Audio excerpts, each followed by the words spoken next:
네, 우리 말씀 보도록 하겠습니다. 말씀 창세기 11장 1절부터 9절까지 말씀입니다. 창세기 11장 1절에서 9절까지 말씀.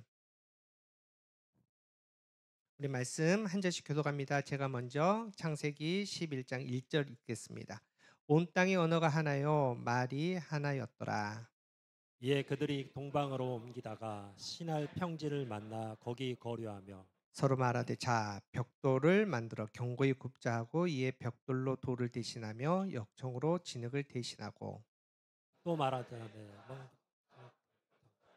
그 탑 꼭대기를 하늘에 닿게 하여 우리 이름을 내고 온 지면에 흩어짐을 면하자 하였더니 여호와께서 사람들이 건설하시는 그 성읍과 탑을 보려고 내려오셨더라.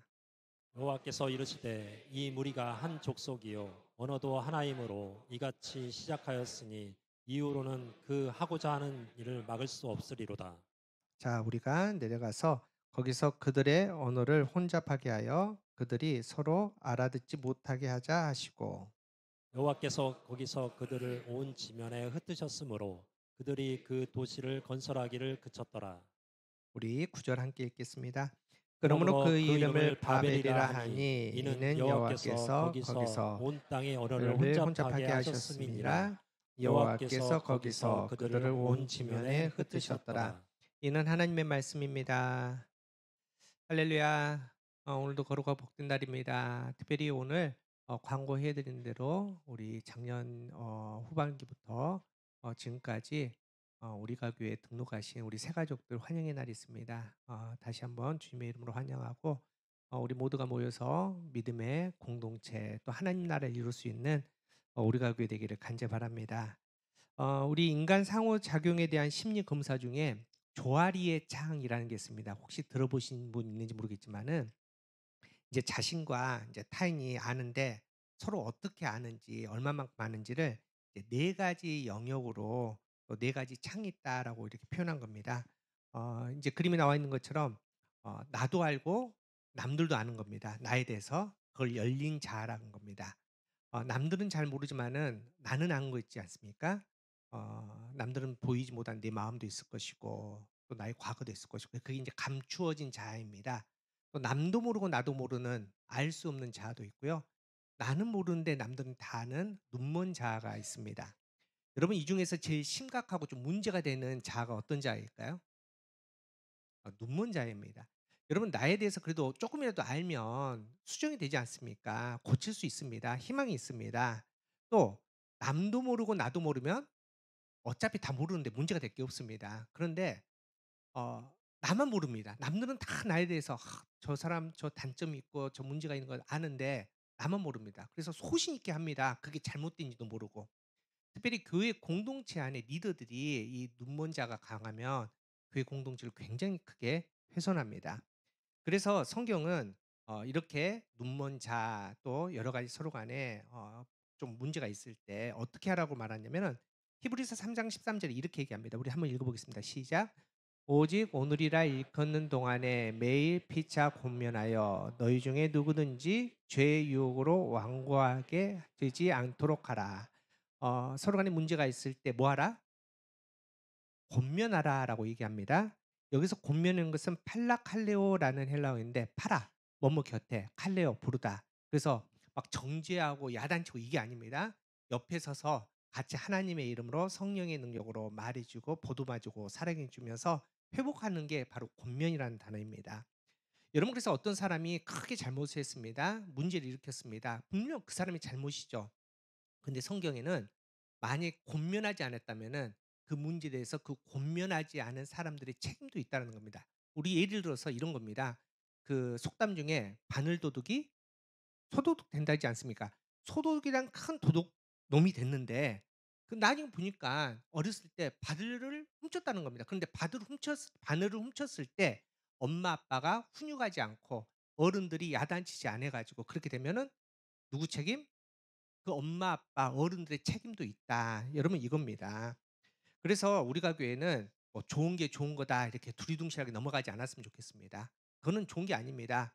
혹시 우리 간에 서로 간에 모난 게 있으면 고쳐야 될 게 있으면 서로 간에 권면해 줍시다. 정죄 말고 비난 말고 옆에 서서 사랑으로 권면해 줘서 정말 아름다운 우리 가교회 하나님 나라를 수 있는 공동체 되기를 간절히 바랍니다. 그래서 제가 때때로 권면합니다. 삐지지 마시고 상처받지 마시고 사랑으로 받아주시고 그렇게 정말 우리 가교회가 아름다운 하나님 나라 되기를 정말 소망합니다. 그런 마음으로 이렇게 한번 인사합시다. 기쁨으로 고민합시다. 네. 우리 지난주까지 우리 노아 홍수 사건에 대해서 우리 살펴봤습니다. 여러분 노아 홍수 사건 우리가 몇 주 동안 살펴본지 아십니까? 몇 주 봤을까요? 8주? 7주 봤습니다. 7주. 긴 시간 동안 우리 노아 홍수 사건을 봤는데 이렇게 길게 봤다는 것은 그만큼 이 사건이 중요하다는 겁니다.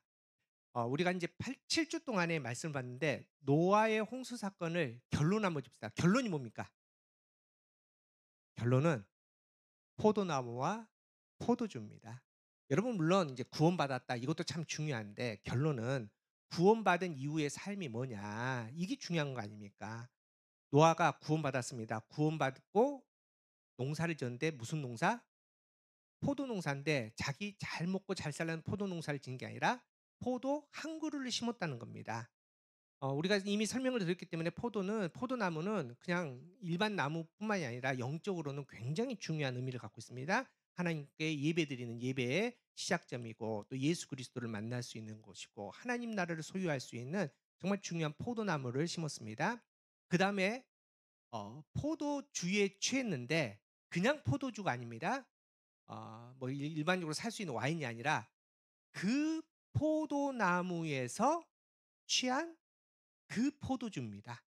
그래서 그 포도주에 취해서 완전히 취해서 벌거벗었다는 겁니다. 다시 말해서 하나님과 다시 온전한 하나님께서 처음 만들어 주신 거룩한 관계가 회복되었다. 그래서 그렇게 살아야 된다. 이게 노아 홍수의 결론입니다. 우리도 동일합니다. 우리는 예수 그리스도의 십자가의 보혈의 피로 구원받았습니다. 구원받은 건 참 좋은데 구원받은 이후의 삶, 이 땅에서의 성화의 삶을 하나님께서는 온전하게 거룩하게 살라라고 말씀하십니다. 그러기 위해서 우리는 노아가 했던 것처럼 포도나무 한 그루를 분명히 심어야 되고 그 포도나무에서 나오는 포도주에 취해서 하나님과 관계, 아들, 딸의 그 거룩함으로 살아가며 정말 이 땅에 하나님 나라를 확장하고 복음을 온전히 전할 수 있는 저와 여러분 우리 가족이 되기를 간절히 바랍니다. 자, 오늘부터는 또 우리가 너무나 잘 알고 있는 바벨탑 사건을 우리가 함께 살펴보도록 하겠습니다. 제가 이제 창세기 강의 준비하면서 계속 매주마다 고민하거든요. 오늘이 벌써 이제 창세기 강의 22번째 시간인데 이제 고작 이제 창세기 11장 나가고 있습니다. 이거 어떻게 해야 되나? 좀 중요한 것만 빨리빨리 넘어갈 것인가?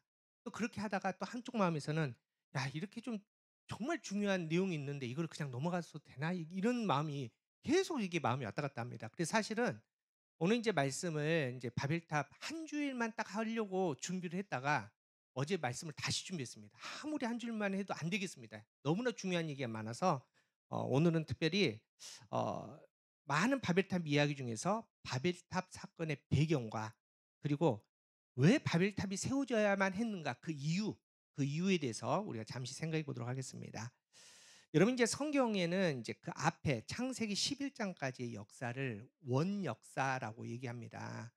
들어보신 분이 있을지 모르겠지만은 이제 가장 처음으로 시작된 역사, 일반 사람들의 시간이 흘러가는 역사와 좀 다른 하나님의 특별한 의미를 담은 역사를 원역사라고 얘기합니다. 이 원역사 안에는 중요한 네 가지 사건이 있는데 첫 번째는 창조, 두 번째는 타락, 세 번째는 노아의 방주 사건, 네 번째는 바벨탑 사건입니다. 자, 그만큼 이 바벨탑 사건도 굉장히 영적으로 중요한 의미를 가지고 있다는 겁니다. 여러분 거의 다 아시죠? 바벨탑 처음 들어보신 분 거의 없죠.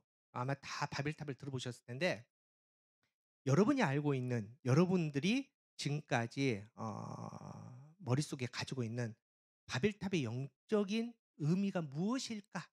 제가 한 5초만 드릴까 한번 생각해 보실래요? 바벨탑은 이거지. 하나님께서 이런 의미 때문에 바벨탑을 우리에게 주신 거지. 5초. 땡. 자, 어떤 의미인가요? 대부분 사람이 이렇게 얘기합니다. 바벨탑을 왜 세웠냐? 인간이 교만해져서. 탑을 쌓았는데 어디까지? 하늘 닿을까지 쌓다가 하나님께서 내려오셔서 벌 줘서 뭐가 달라집니까? 각자 언어가 달라지고 흩어지는 벌을 받았다. 이제 요 정도로 생각합니다.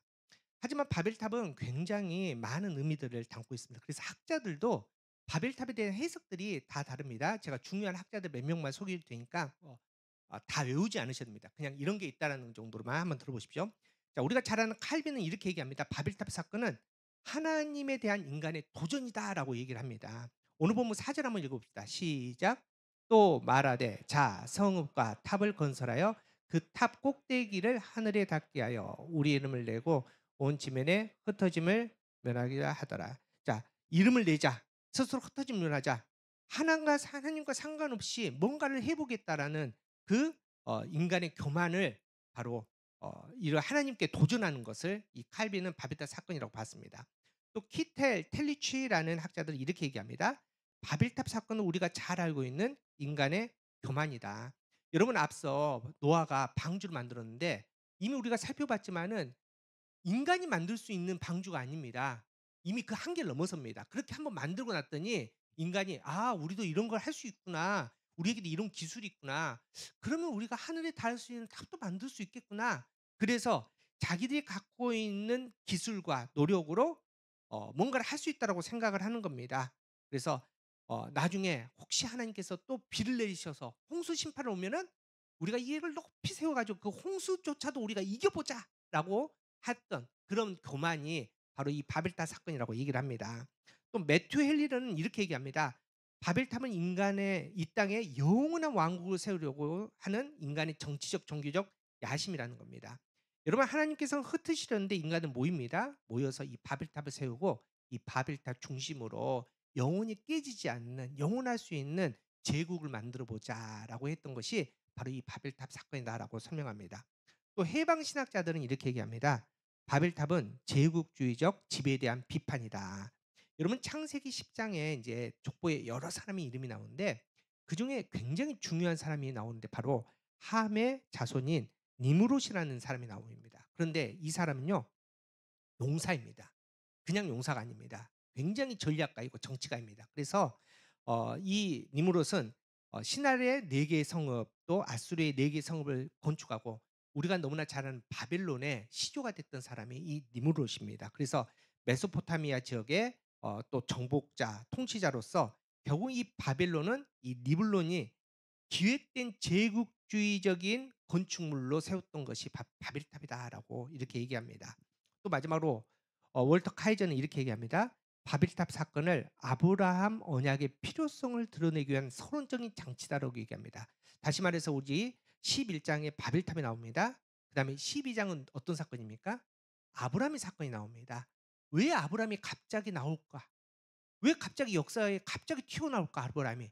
아브라함이 나올 수밖에 없는 이유를 설명하기 위해서 이 창세기 11장 바벨탑을 하나님께서 기록해 주셨다. 이제 이렇게 설명을 합니다.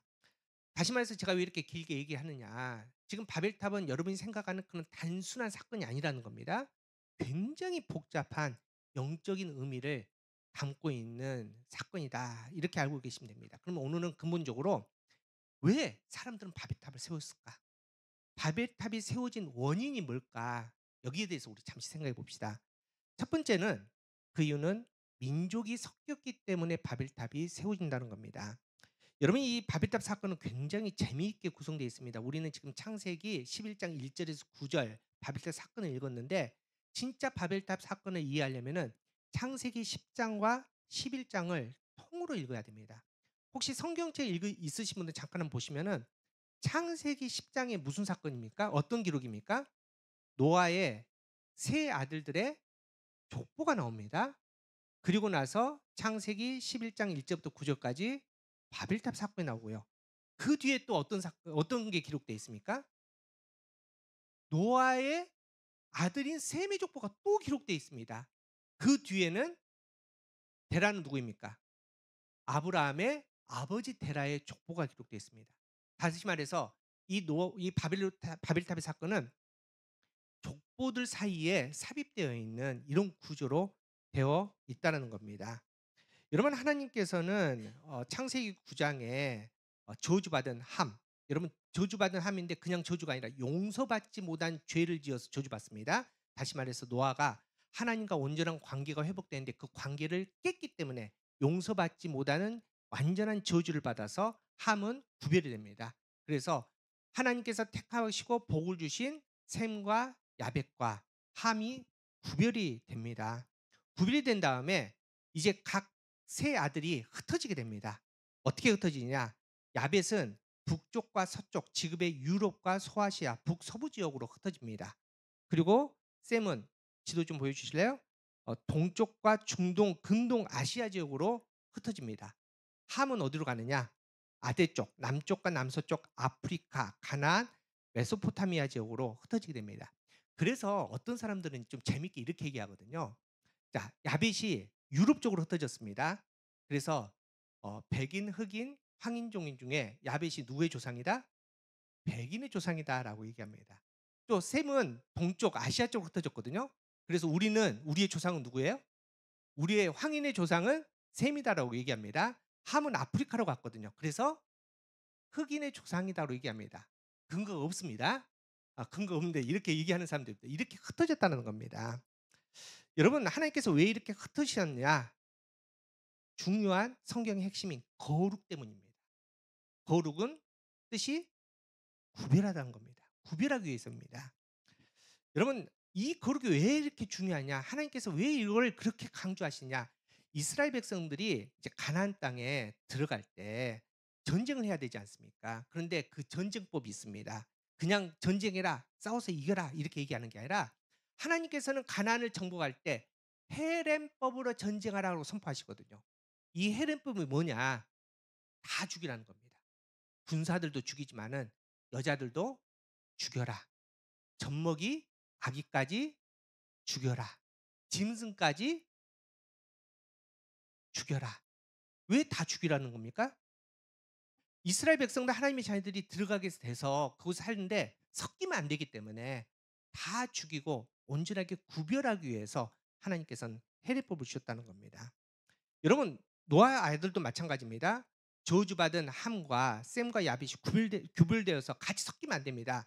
그런데 문제는 처음에는 아까 그림처럼 다 흩어져서 살았는데 시간이 점점 지나면서 이게 섞이게 됩니다. 근데 그 중심에 앞서 얘기했지만 니무롯이 있었다는 겁니다.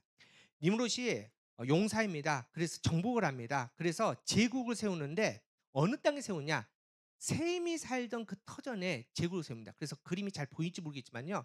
거기 보시면 이제 색깔별로 셈의 또 함의 야벳의 지리들이 있는데 이게 막 뒤죽박죽 섞인다는 겁니다.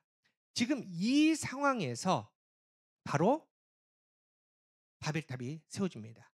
그 중심에 앞서 말했지만 니무롯이 있는데 니무롯을 이렇게 얘기합니다. 창세기 10장 9절에 한번 읽어볼까요? 시작. 그가 여호와 앞에서 용감한 사냥꾼이 되었으므로 속담에 이르기를 아문은 여호와 앞에서 니무롯 같이 용감한 사냥꾼이로다 하더라. 여기서 여호와 앞이라는 말은 여호와 하나님을 대적하여라고 해석할 수가 있습니다. 어, 다시 말해서 이 섞이다 보니까 누가 누구한테 영향을 받냐? 어, 악했던 함에게 어, 셈과 야벳이 영향을 받게 되는 겁니다. 다시 말해서 이제 예전에 우리 그런 노래 있지 않습니까? 진실은 침몰하지 않는다는 노래 중에 가사가 이렇거든요. 어둠은 빛을 이길 수 없다. 거짓은 참을 이길 수 없다. 이렇게 했는데 현실은 좀 다른 것 같습니다. 이 악의 영향력이 여러분 간단하지 않습니다. 교회 공동체도 마찬가지거든요. 감사하다가 여기에 불평이라는 씨앗만 하나 톡 떨어지면요. 그 감사가 쉽게 변질됩니다. 금방 감사 사라집니다. 막 서로 막 좋고 막 이렇게 하다가 미움이라는 씨가 하나 탁 떨어지잖아요. 그러면 그 다음 주부터 그 사람이 꼴도 보기 싫은 겁니다. 여러분 이게 악의 영향력이 그렇게 강하다는 겁니다. 그래서 섞여 살다 보니까 셈과 야벳이 함에게 영향을 준 게 아니라 반대로 함이 셈과 야벳에게 영향을 줘서 그렇게 죄인으로 간다는 겁니다. 그래서 오늘 본문에 보면은 함의 자손이 바벨탑으로 세웠다 이렇게 말하지 않습니다. 오늘 보면 1절 2절 한번 읽어볼까요? 시작. 온 땅의 언어가 하나요. 말이 하나였더라. 이에 그들이 동방으로 옮겨다가 신할 평지를 만나 거기 거류하며 막 섞이다 보니까 하나가 똘똘 뭉쳐가지고 동방으로 가서 거기에 신할 평지에서 뭘 세웠다? 바벨탑이 세워졌다라고 나옵니다. 여러분 섞이면 죄가 나옵니다. 섞이면은 악한 결과물이 나온다는 겁니다. 여러분 우리도 마찬가지입니다. 앞서 얘기했지만 하나님은 우리에게 거룩을 요구하십니다. 거룩을 강조하십니다. 이유는 분명합니다. 우리가 세상과 섞여서는 능력이 나타날 수 없다는 겁니다. 그래서 에베소서 1장 4절에 이렇게 얘기합니다. 시작. 곧 창조 전에 그리스도 안에서 우리를 택하사 우리로 사랑 안에서 그 앞에 거룩하고 흠이 없게 하시려고 우리를 택하시고 십자가로 우리를 구원하시고 우리를 거룩하게 하신 이유는 그 거룩으로 말미암아 하나님 나라를 확장시키고 복음을 전하고 예수 그리스도를 온전히 선포하라고 하나님께서는 우리에게 거룩을 요구하시는데 교회가 성도가 거룩을 상실하고 세상과 섞이게 되면은 전혀 다른 하나님과 상관없는 결과물이 나오게 된다는 겁니다. 여러분 교회가 쉽게 타락합니다. 이유는 뭡니까? 세상과 섞이면 돼. 세상의 경제 원리, 세상의 논리와 섞이면은 교회는 금방 타락합니다. 그래서 교회는 오직 하나님의 말씀만을 붙들어야 됩니다. 말씀의 기준으로 판단하고 말씀의 기준 안에서 교회는 나가야 된다는 겁니다. 섞이면 안 된다는 겁니다. 성도도 마찬가지입니다. 여러분이 세상에 살지만은 세상 가운데서도 구별되게 거룩함을 지키고 말씀의 길 따라서 하나님의 아들 딸로 살아갈 때 그때 여러분을 통해서 예수님이 보여지게 될 줄 믿습니다. 여러분 우리 안에 혹여나 바벨탑이 있습니까? 나도 모르는 사이에 바벨탑이 생길 수 있습니다. 우리가 교회가 정말 3년 동안 열심히 믿었지만은 그럼에도 불구하고 우리도 모르는 사이에 우리는 바벨탑을 세웠을 수도 있습니다. 무너뜨려야 됩니다. 무너뜨릴 수 있는 방법은 거룩입니다. 다시 구별하는 겁니다. 재버리는 겁니다. 그렇게 거룩으로 온전히 나아갈 수 있는 그래서 우리 안에 바벨탑이 세워지지 않기를 간절히 바랍니다. 또한 두 번째로 바벨탑이 세워지는 원인은 영적 방향 때문입니다. 영적 방향이 문제였다는 겁니다. 여러분 오늘 말씀에 바벨탑이 세워지는데 성경은 정확하게 그 방향을 기록합니다. 오늘 보면 2절입니다. 시작. 이에 그들이 동방으로 옮기다가 신할 평지를 만나 거기 거류하며 어디로 갔다고 말합니까? 동쪽으로 갔다고 말합니다. 제가 이거는 여러 번 설명해 드려서 여러분 쉽게 알 겁니다. 에덴 동산에서 선악과를 따먹었습니다. 죄인이 되었습니다. 그래서 에덴 동산 쫓겨났는데 이제 아담과 하와가 쫓겨나면서 어디로 가야 될까 볼 거 아닙니까? 그래서 아담과 하와가 죄인 된 아담과 하와가 가기로 결정한 땅이 어느 방향이었을까요? 동쪽 방향이었다는 겁니다. 거기서 아들을 낳았습니다. 가인과 아벨 낳았는데 예배드리다가 문제가 생겼습니다. 형 가인이 동생 아벨을 돌로 쳐 죽입니다. 그래서 하나님 앞에 또 쫓겨납니다.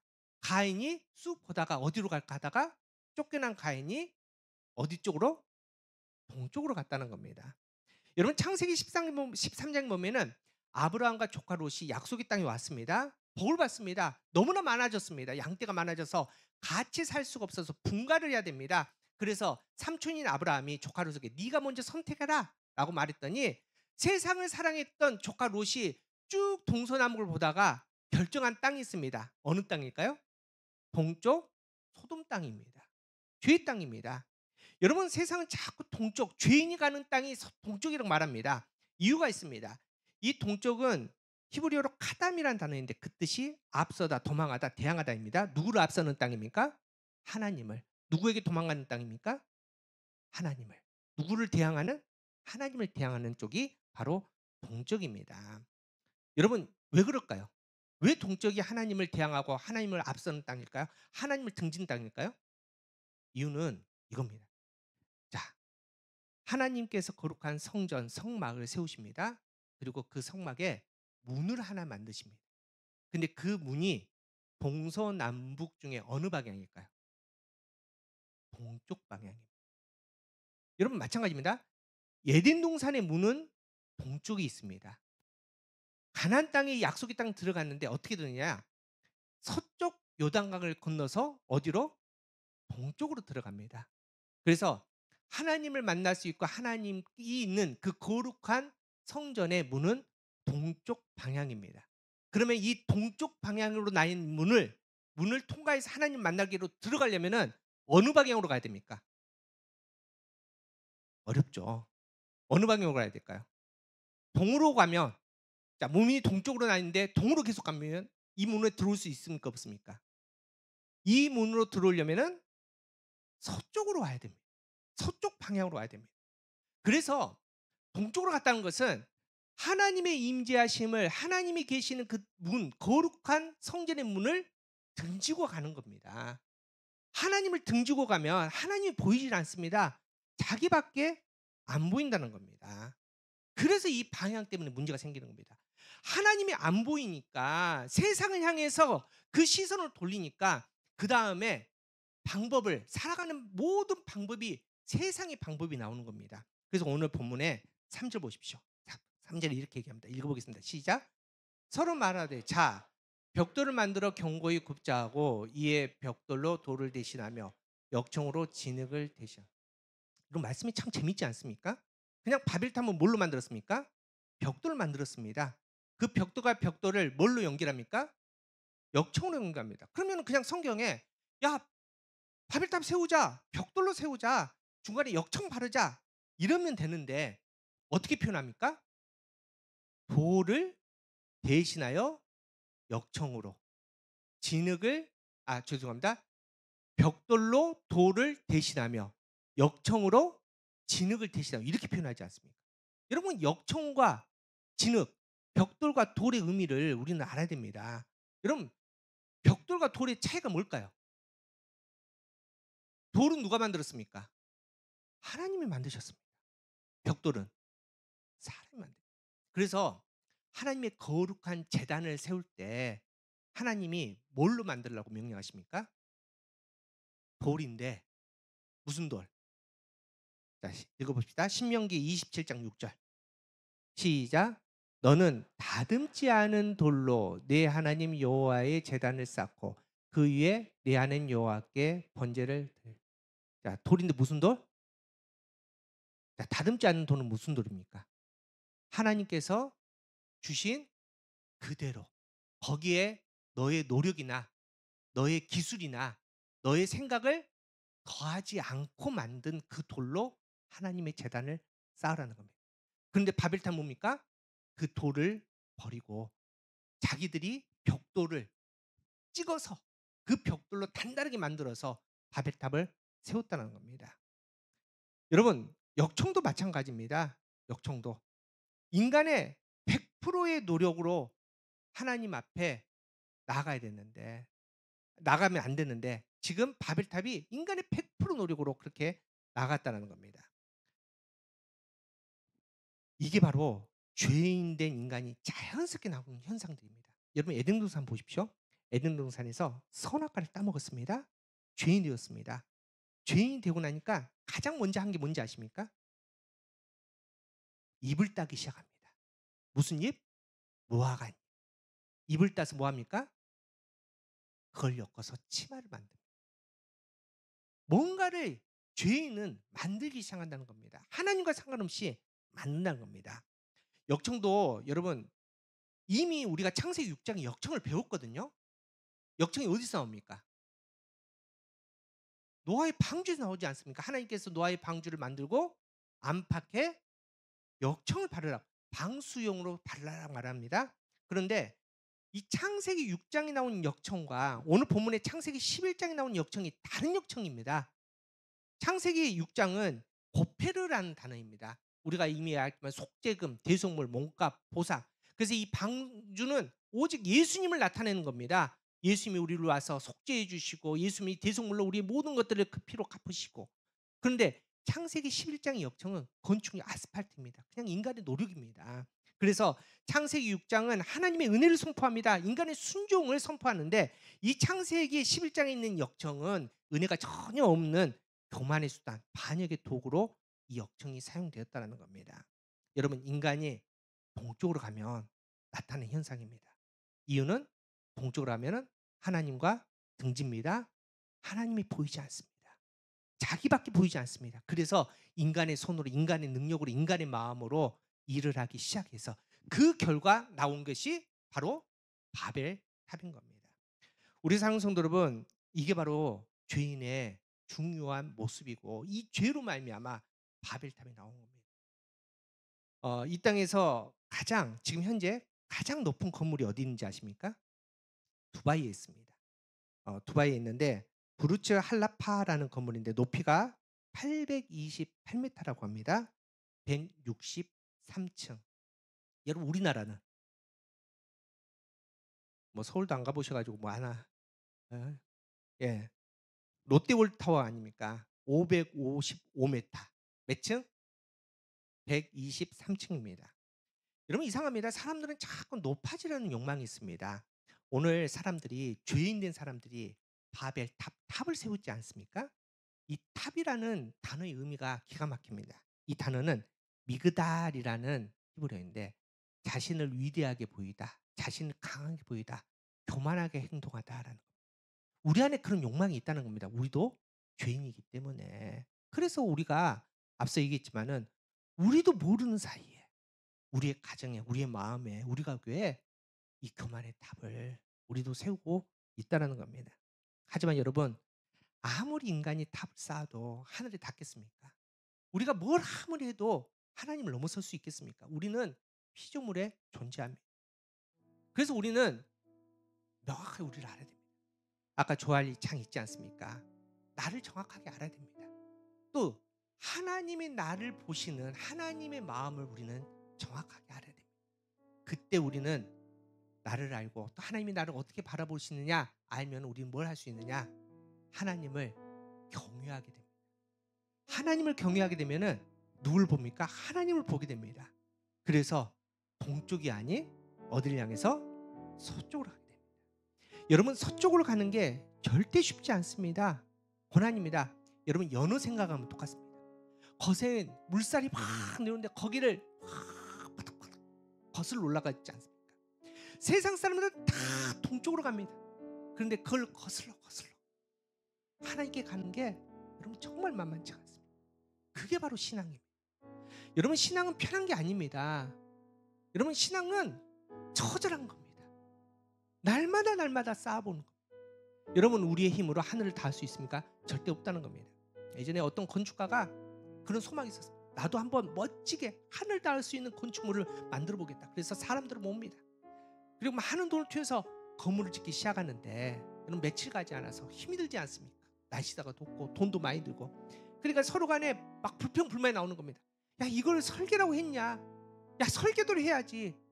이걸 어떻게 옮겨? 저기까지 서로 간에. 그래서 결국은 그 일이 중단되고 낙심돼서 앉아있는데 그 마을에 한 어르신이 와서 어깨를 토닥토닥하면서 이렇게 얘기했답니다.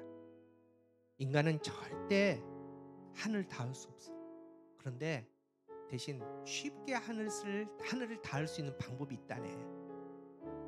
당신이 높은 탑을 쌓지 않아도 하나님의 손에 올려지면 하나님으로 말미암아 노력하지 않아도 하늘에 닿을 수 있다네.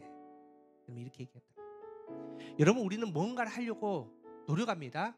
여러분 우리 교회도 마찬가지 아닙니까? 이 교회를 또 부흥시키고 이 교회에서 뭔가를 하기 위해서 그러다가 자칫 잘못하면 뭘 만드냐? 바벨탑을 만듭니다. 자칫 잘못하면은 다듬지 않는 돌로 이 거룩한 교회 재단을 쌓아야 되는데 벽돌을 만들기 시작합니다. 좋아 보이는 거, 합리적인 거, 경제적인 거. 여러분 그거는 성경의 원리가 아닙니다. 더디 가더라도 미련해 보이더라도 다듬지 않는 돌로 거룩한 우리가 교회를 여러분의 인생을 하나님께 올려드릴 수 있는 우리가 교회 되기를 간절바랍니다.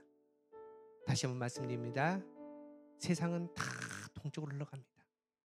돈도 동쪽으로 흘러가고 명예도 동쪽으로 흘러가고 출세도 동쪽으로 흘러갑니다. 하지만 성도는 하나님의 자녀들은 그 물살을 거슬러가는 연어처럼 서쪽으로 가는 사람들입니다. 매일매일 몸부림치면서 말씀 앞에서 우리를 쳐서 폭중시키면서 그 거룩한 하나님의 성전의 문, 그 동쪽으로 난 문에 들어가기 위해서 처절하게 달려가는 사람들이 믿음의 사람들입니다. 그 싸움에서 절대 지지 않는 저 아름 되기를 축복합니다. 그 거룩한 싸움에서 승리의 노래를 부를 수 있는 우리 가교회 되기를 간절히 바랍니다. 여러분, 저는 오늘 말씀 준비하면서 굉장히 두려웠습니다. 나도 모르는 사이에, 난 열심히 한다고 했지만 나도 모르는 사이에 혹시 바벨탑이 내 마음에, 우리 가정에, 우리 가교회에 있지 않는가. 여러분, 보고 또 보고 고민했어요. 여러분, 있습니다. 없다고 자신하지 마십시오. 여러분, 거룩한 하나님의 거룩한 형상으로, 그 거룩한 마음으로 언제 하나님 앞에 그 바벨탑을 무너뜨리고 하나님께서 부르시는 온전한 믿음의 자리, 말씀의 자리에서 승리할 수 있는 저와 여러분 되기를 축복합니다. 이번 한 주간에 그 은혜로 담대하게 살아가서 세상과 전혀 다른 방향이지만 하나님의 영광의 자리에서 하나님을 대면할 수 있는 저와 여러분 되기를 간절히 바랍니다.